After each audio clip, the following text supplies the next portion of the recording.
Gold trusted gold buyers మీరు తాకట్టు పెట్టిన బంగారాన్ని విడిపించి ఈ రోజు ఉన్న మార్కెట్ ధరకు కొనబడను. కొత్తదేదో రేపు రిలీజ్ చేస్తున్నారంట. రేపా? మీది యాక్టింగ్ చేసినట్టున్నారుగా. యాక్టింగ్ చూసారా?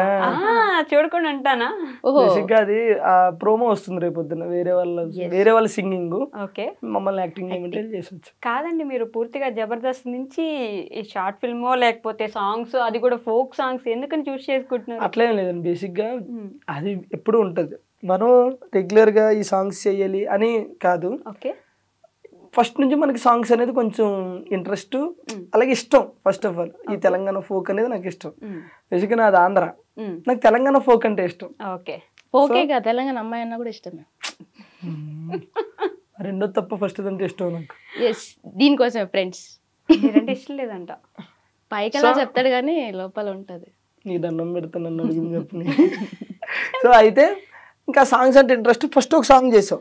సాంగ్ చేసిన తర్వాత అది ఎంత 1.1 మిలియన్ 2 మిలియన్ వెళ్ళింది. ఓకే, వెళ్ళిన తర్వాత ఓకే, మళ్ళీ మన వర్క్ మనం చేసుకుంటున్నాం. మళ్ళీ ఒక 6 months గ్యాప్ ఇచ్చి ఇంకో సాంగ్ చేసాం. అంటే మనం ఏదో ఒక ప్యాషన్తో చేస్తున్నాం, కానీ ఏదో ఈ మొత్తం ఇటు కన్వర్ట్ అయ్యి లేకపోతే ఇందులోనే మనం ఏదో చేయాలన్నట్టు కాకుండా నాకు ఇష్టం, నాకు ఎప్పుడు ఖాళీ ఉంటే అప్పుడు ఆ ఖాళీని చూసుకొని చేసుకుంటూ వెళ్తున్నాం.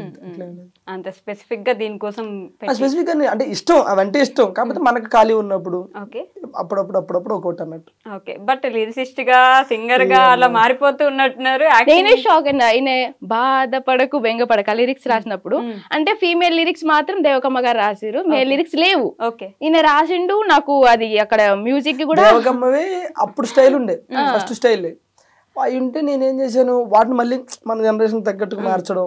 మేల్ లిరిక్స్ ఏమి లేవు. మేల్ లిరిక్స్ ఏమి లేకపోతే అమ్మాయి ఏంది పరిస్థితి అని అడిగా. నాకేం వస్తుంది నాయన, అప్పట్లో పాటలు పాడుకున్నావు నాయన అంటే, అవునా తల్లి అని చెప్పేసి నేను కూర్చొని రాసి అమ్మ నేను రాశాను, అవి కరెక్టో కాదో సెట్ అవుతాయి లేదో చూడని ఫస్ట్ ఇది పాడా. బాధపడకు దేవకి నా సఖి అంటే నవ్వుతుంది. ఎందుకు నవ్వుతున్నావు అమ్మ అన్న. నా పేరు నీకు తెలుసా అంది. తెలియదు తల్లి అన్న. నా పేరు దేవకమ్మ, నువ్వు దేవకనే పెట్టావు అందులో.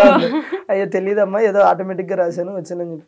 లిరిసిస్ట్ అంటే ఏమో లిరిసిస్ట్ కాదండి. నేను జనరల్గా ట్యూన్ ఉంటే నా వంతు ప్రయత్నం చేస్తా, నేను రాయగలుగుతా. ఎందుకంటే బేసిక్గా నేను షోలు గిలు ఇవన్నీ రైటింగ్ నేను రాసుకుంటూ ఉంటా. ఏదైనా ట్యూన్ ఎవరైనా కడితే రాసుకుంటా. ఖాళీగా ఉన్నప్పుడు నాకు నేను బాత్రూంలోకి వెళ్ళాను అనుకో, లిటరేచర్ చదువుకున్నారా మీరు? ఏం చదువుకోలే. మామూలుగా ఏం చదువుకున్నారు? నేను డిప్లొమా. డిప్లొమాకి అసలు దీనికి సంబంధమే లేదు కదా? లేదు, అదే కదా నేను అంటుంది. నాకు యాక్టింగ్ కి నాకు కూడా సంబంధం లేదు, చేయట్లే.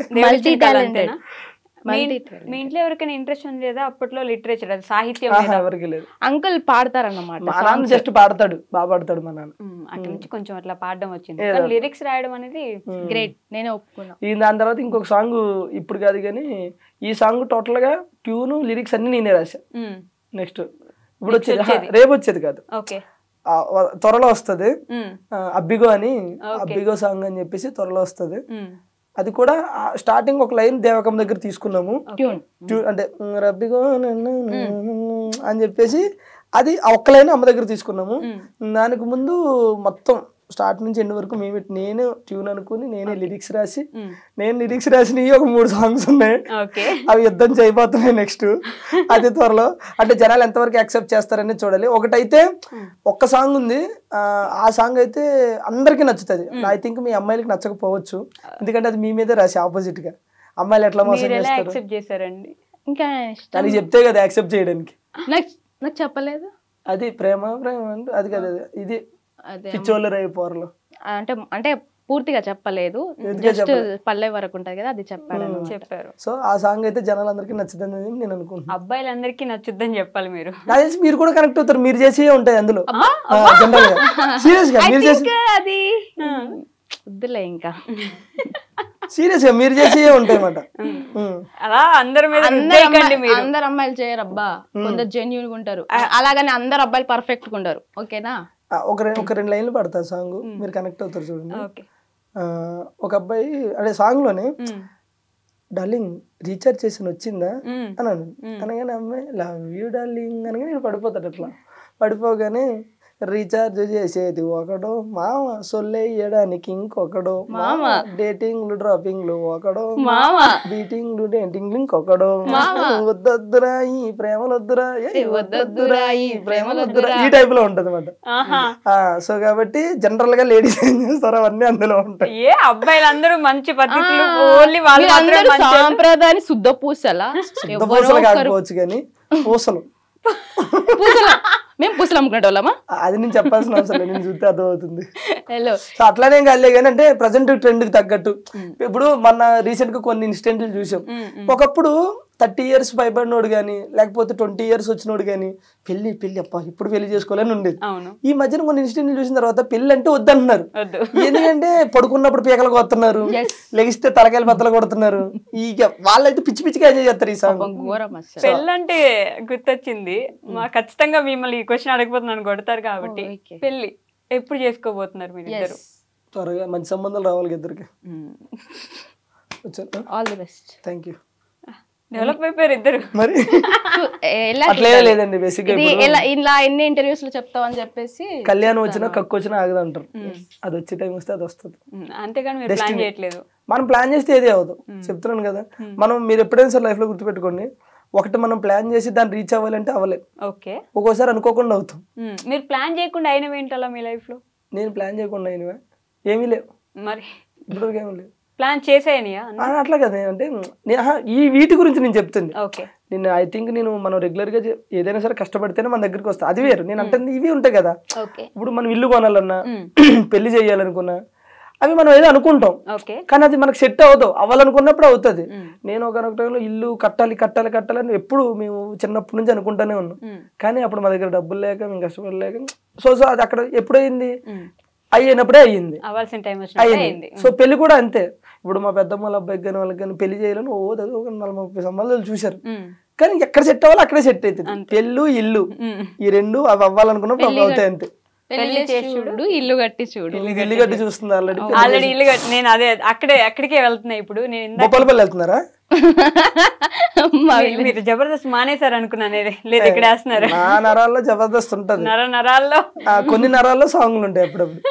ఓకే, ఇందాక ఇంటర్వ్యూలో చెప్పినట్టు ఒక అమ్మాయి తన కళలను సాకారం చేసుకోవడానికి కష్టపడుతుంటే మంచిగా అనిపిస్తుంది అని చెప్పి, మీ ఇల్లు స్టార్టింగ్ లో అత్తగారి ఇల్లు అని చెప్పేసి ఒక రీల్ చేశారు, ఒక వీడియో. అది మా ఇల్లు. తర్వాత వాళ్ళ ఇల్లు కూడా చేశారు కదా, ఎందుకు చేయలేదు? చేశారు. చూడకుండా ఫాలో అవ్వకుండానే మీరు చెప్పాగానే అవునా మీ ఇల్లు అంటాను అనుకున్నారా? మీరు ఆవిడది కూడా చేశారు. ఆ ఇల్లు చూసినప్పుడు మీరు ఇల్లు కట్టుకోవాలని, ఆ ఇల్లు ఎప్పటి నుంచో మీకున్న కోరిక అంటే ఫస్ట్ ఇల్లు కట్టుకోవాలి ఇల్లు కట్టుకోవాలి ఇల్లు కట్టుకోవాలి. ఆ ఇల్లు కట్టుకున్నప్పుడు చూసాను అనమాట ఎంత కష్టపడ్డారు దానికోసం. మీరు కష్టపడలేదు, మేస్త్రీలు కష్టపడ్డారు. పంపించేయండి సార్ ఇంట్లో, ఇంటర్వ్యూలో పంపించేయండి. అసలు పాపం ఎంత మంచిగా మాట్లాడుకోబోతున్నా. ఆడపిల్లలు మాట్లాడుకుంటే చూడలేరండి మీరు? చెప్పు నా గురించి, నా కష్టం దగ్గర చూసావు కదా, అంటే ఇప్పటికీ కష్టపడుతున్నా. ఓకే, ఇప్పుడు కొంచెం ఫైనాన్షియల్ ప్రాబ్లం వల్ల హౌస్ వర్క్ అయితే స్టాప్ చేసిన, కన్స్ట్రక్షన్ స్టార్ట్ చేసి అంటే ఇంకో 6 months లో కంప్లీట్ చేయడం నా టార్గెట్. బట్ ఏమవుతుందో తెలియదు, ఇంతవరకు నిజమే చాలా కష్టమే. బట్ స్టార్ట్ చేశారు, ఎట్లయినా సరే చేసేద్దాం అంటే. నేను స్టార్ట్ చేసేటప్పుడు నాకు ఏంటంటే నేను చేస్తానో చెయ్యలేనేమో అని అనుకున్నా, బట్ తిన్ దగ్గరుండి అవుతుంది నీతోని, నువ్వు చేయగలని చెప్పేసి చేశాడు. మధ్యలో నాకు కొంచెం ఫైనాన్షియల్ పరంగా కూడా నాకు అవ్వకపోయినా కూడా నాకు దగ్గరుండి హెల్ప్ చేసిండు. So thank you. జనరల్గా ఏమంటే మన కష్టమే మనకి ఎప్పుడైనా సరే రిజల్ట్ ఇస్తుంది. జీవితంలో ఎప్పుడో ఒకసారి అదృష్టం వస్తుంది. మనకి ప్రతిరోజు కష్టం మన వెనకాలే ఉంటుంది. సో దానికి అదృష్టం ఇల్లు రూపంలో వచ్చింది. బట్ నేను చెప్తున్నా కదా, మా జబర్దస్త్ మొత్తంలో అంటే మా బ్యాచ్లో, నేను మన ఈ బ్యాచ్లో అందరికంటే పెద్ద ఇల్లు ఎవరిదంటే దీనిదే. తెలిసి తెలియక అయిపోయింది, అది నాకు క్లారిటీ లేదు ఫస్ట్ ఆఫ్ ఆల్. ఓకే, అంత పెద్ద ఇల్లు బేసిక్ గా మావన్నీ అంటే 2 double bedroom అట్లయితే వీళ్ళు 3 bedroom. ఓకే, సో తన కష్టం రీచ్ అవుతుంది. సో ప్రజెంట్ వెళ్ళేదారిలో అడ్డంకులు వస్తూ ఉంటాయి, చిన్న ఫైనాన్షియల్ ప్రాబ్లం, అవి కూడా సర్దుకుంటే అయిపోతాయి, ఏం లేదు అయిపోతాయి అంతే. బట్ బాగానే కష్టపడి సంపాదించి కడుతున్నారు మొత్తానికి. చెప్తున్నా పాపం కష్టాన్ని ఒకటే నమ్ముకుంటుంది అన్నమాట ప్రతిరోజు. అంటే సంపాదించాలంటే ఎలా అయినా సంపాదించచ్చు ఈ రోజుల్లో, అది మాత్రం. కాకపోతే పాపం తను యూట్యూబ్ అవి చేసుకుంటూ ప్రమోషన్లు చేసుకుంటూ కొన్ని ఈవెంట్లు వచ్చినా సరే తనకు కంఫర్ట్ లేకపోతే వెళ్ళదు. కొన్ని ప్రమోషన్లు వచ్చినా సరే అవి కంఫర్ట్ లేకపోతే పోతుంది. ఓకే. అంటే నాకు నీడ్ ఉంది, వెళ్తే ఏమవుతుంది, చేస్తే ఏమవుతుంది అనే టైప్ కాదు. ఈ రోజు కాబట్టి ఇల్లు రేపు కట్టొచ్చు. మన ఏమంటారో ఆ సెల్ఫ్ రెస్పెక్ట్ అనేది ఒకటి ఉంటుంది, దాన్ని పోగొట్టుకోవద్దు, ఆ మనసును చంపుకొని వెళ్ళొద్దు అనే టైప్ మాట. సో అందుకని కష్టపడుతూ ఉంటాను. అదే వస్తుంది అది కూడా. కంపెనీ సక్సెస్ మీరు నేర్చుకున్నారే ఏంది అలానే అనుకోండి.